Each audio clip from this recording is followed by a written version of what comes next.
आनंद और ज्योति की एक बेटी थी जिसका नाम कोमली था। कोमली के पैदा होते ही ज्योति भगवान को प्यारी हो जाती है, जिससे बचपन ही से आनंद पूरी अपनी बच्ची की जिम्मेदारी अपने कंधों पर ले लेता है। इधर छोटी सी बच्ची को संभालना और बाहर का काम संभालना दोनों ही उसके लिए मुश्किल हो रहा था, जिससे आनंद ने सोचा कि अब वो दूसरी शादी कर लेगा। ये सोचकर वो ऐसे ही कर भी देता है। दूसरी पत्नी का नाम रेवती था। शादी के 2 साल बाद तक तो रेवती का सारा काम ठीक ठाक चल रहा था और उस बच्ची को भी वो अपनी बच्ची मानती थी और उसका पोषण करती थी। लेकिन शादी के 2 साल बाद रेवती के यहाँ भी एक बेटी पैदा हो जाती है। उस बच्ची को जन्म देने के बाद रेवती का मन और सोच दोनों ही पूरी तरह से बदल गए थे। अब वो उसकी बच्ची को अपना मानती थी और कोमली को पराया मानती थी, क्योंकि कोमली उसका खून नहीं है। देखते ही देखते समय बीतता गया। अब कोमली जवान हो गई थी और रेवती की बेटी भी थोड़ी सी बड़ी हो रही थी। रेवती शुरू से ही अपना दिमाग का इस्तेमाल करती थी और कोमली को कभी स्कूल जाने नहीं देती थी, जिससे बचपन से कोमली घर का काम करती रहती थी और रेवती भी हर काम कोमली से ही करवाया करती थी। कोमली घर का सारा काम करना जान गई थी। अब वो घर का हर काम संभाल लिया करती थी। एक दिन की बात है कि उसके पास आकर रेवती कहती है, बेटी कोमली, तू बहुत ही अच्छी है। कहने के लिए तो मैं तेरी सगी माँ नहीं हूँ, लेकिन फिर भी मुझसे कितना प्यार करती है, हमेशा मेरी इज्जत करती है। तेरी जैसी बेटी ना भगवान सबको दे। लेकिन मेरी बदनसीबी तो देख, तू मेरी बेटी तो है, लेकिन मेरे पेट से तूने जन्म नहीं लिया। बस इसी बात का दुख है। माँ, आप ये कैसी बातें कर रही हैं माँ? मैं तो हमेशा से ही आपको माँ मानती हूँ। मेरे पैदा होने के बाद मेरी माँ तो मर गई थी ना। जब से मैं इस दुनिया में आई हूँ, मेरी माँ आप ही हो और आप ही रहोगी। कोमली का ये जवाब सुनकर रेवती हंसती है, लेकिन मन में तो हमेशा जलती ही रहती थी। हमेशा कोमली से नफरत करती थी, लेकिन फिर भी उसके सामने अच्छाई का नाटक करती रहती थी। लेकिन ये सब बेचारी कोमली को नहीं पता था, जिससे कोमली उसी औरत को अपनी सगी माँ मानती थी और उससे बहुत ज्यादा प्यार भी करती थी। एक दिन की बात है कि कोमली का पिता आनंद उसके लिए नए कपड़े लेकर आता है। उन कपड़ों को देखकर रेवती उससे कहती है, अरे वाह, ये जी, ये नए कपड़े किसके लिए लाए हो? बहुत ही सुंदर है। अच्छा, रमिया के लिए लाए होगे। उसने तुमको बता दिया क्या कि उसके कॉलेज में फंक्शन रखा हुआ है और उसको नए कपड़ों की जरूरत है? नहीं रेवती, ये कपड़े तो मैं कोमली के लिए लेकर आया था। रम्या ने तो मुझे कुछ नहीं कहा। मैं तो ये कोमली के लिए ही लाया था, क्योंकि बहुत टाइम से मैं उसके लिए कुछ नहीं लेकर आया था ना। अच्छा, ये तो आपने बहुत अच्छा काम किया। और हाँ कोमली, बेटी, तुझ पे ये रंग भी बहुत जचेगा। इसको पहन लेना, बहुत ही अच्छा लगेगा। हाँ माँ, लेकिन ये रंग रम्या पर भी तो बहुत अच्छा लगेगा ना। वैसे अब उसको नए कपड़ों की जरूरत भी तो है।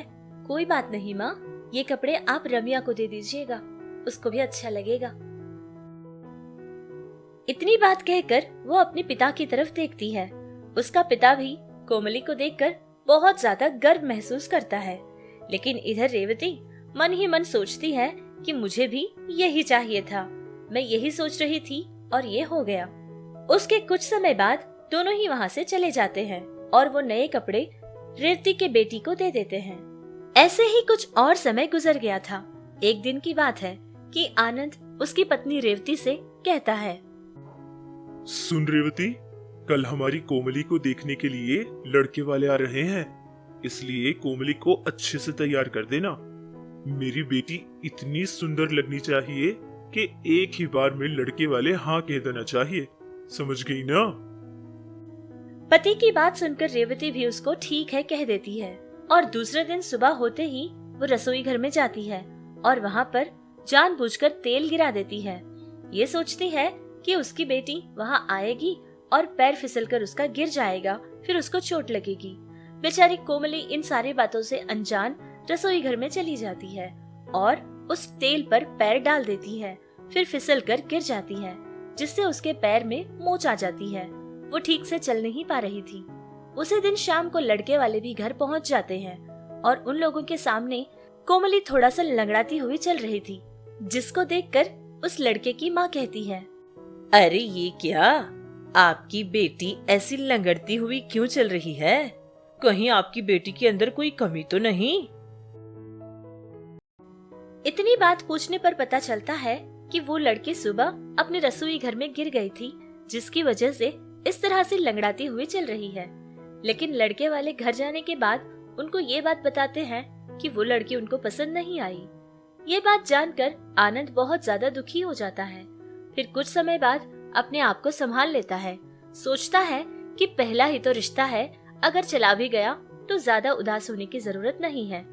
ऐसे ही कुछ समय गुजर गया था और फिर दोबारा से कोमली के लिए एक रिश्ता आता है और फिर रेवती उस रिश्ते को भी बिगाड़ देती है, जिससे लड़के वाले लोग यही कहते हैं कि उनकी लड़की उनको पसंद नहीं आई। इस बार आनंद के साथ साथ कोमली भी बहुत ज्यादा दुखी हो जाती है, क्योंकि ये सब क्यों हो रहा है उनके कुछ समझ नहीं आ रहा था। परेशान होकर कोमली सोचती है कि कुछ समय के लिए मंदिर चली जाएगी, जिससे उसके मन को थोड़ा सुकून मिल जाएगा। ये सोचकर वो सड़क पर जा रही थी। उसने देखा कि एक बूढ़ी औरत सड़क पर से गुजर रही थी और वो अंधी थी। ऐसे ही चलती हुई जा रही थी जहाँ एक बड़ा सा गड्ढा बना हुआ था। वो बूढ़ी उस गड्ढे में पैर डालने ही वाली थी कि कोमली उसके पास पहुँच जाती है और उसका हाथ पकड़कर खींचती है। फिर उससे पूछती है, अरे नानी जी, आप ठीक तो है ना? अगर थोड़ी सी देर हो जाती तो आप उस बड़े से गड्ढे में गिर जाती। आपको कहीं चोट तो नहीं लगी? भगवान तेरा भला करे बेटी, समय पर तू आकर ना मेरी बड़ी सहायता की है। मैं अंधी हूँ ना बेटी, मुझे कुछ दिखाई नहीं देता। भगवान तेरा हमेशा भला करे। वैसे तेरा नाम क्या है बेटी? मेरा नाम कोमली है। चलिए, मैं आपको आपके घर तक छोड़ दूंगी और रास्ते में मैं आपसे ढेर सारी बातें भी करूंगी। वैसे आप रहती कहाँ हैं? अरे बेटी, मैं तो मंदिर के पास फूलों की माला बेचने का काम करती हूँ और इसी काम को करने के लिए घर से आ रही थी। रोजाना मेरा यही काम है, फूलों की माला बनाती हूँ और उनको बेचती हूँ। वैसे तूने अपने बारे में मुझे कुछ नहीं बताया। उस बूढ़ी औरत का ये सवाल सुनते ही कोमली अपने बारे में सब कुछ उस बूढ़ी को बता देती है। बात जानने के बाद वो बूढ़ी उससे कहती है, असल में वो एक बूढ़ी नहीं थी, वो एक जादूगरनी थी।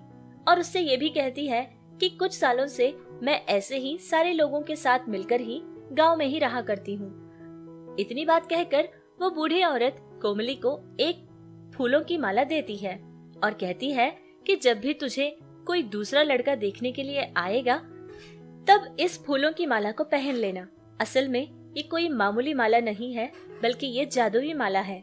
जब तुम इसको पहन लोगी तो पहले से भी बहुत ज्यादा सुंदर लगोगी। और तो और इसको पहनने के बाद तुम पर न कोई मंत्र चलेगा और न कोई जादू, सब कुछ ठीक ही होगा। ये बात सुनकर कोमली बहुत ज्यादा खुश हो जाती है और घर वापस लौटती है। कुछ समय ऐसे ही गुजर गया था। फिर कुछ दिनों के बाद एक और रिश्ता कोमली के लिए आता है और लड़के वाले भी देखने के लिए आने ही वाले थे कि कोमली उस जादुई माला को पहन लेती है। पूरी तरह से तैयार होकर बैठी हुई थी, तभी उसकी माँ रेवती कोमली के कमरे में आ जाती है और उसको देखकर कहती है, अरे वाह कोमली, तू तो बहुत सुंदर लग रही है। ये ले बेटी, तेरे लिए गर्मा गर्म दूध लेकर आई हूँ, इसको पी लेना, ठीक है? और जब मैं बुलाऊंगी तब बाहर आ जाना लोगों के सामने।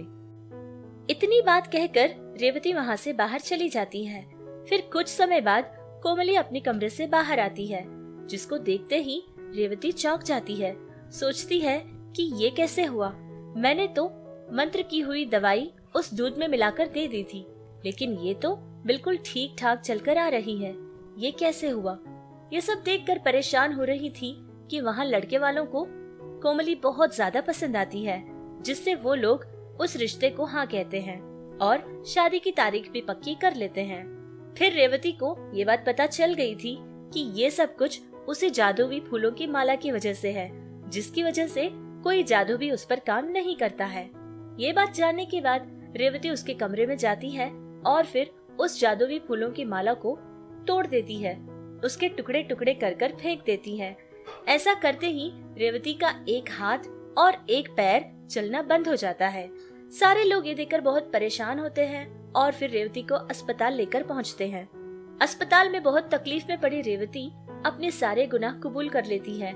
उसके पति से और कोमली से जो कुछ उसने किया था वो सारी बातें कह देती है और उन लोगों से माफी भी मांग लेती है।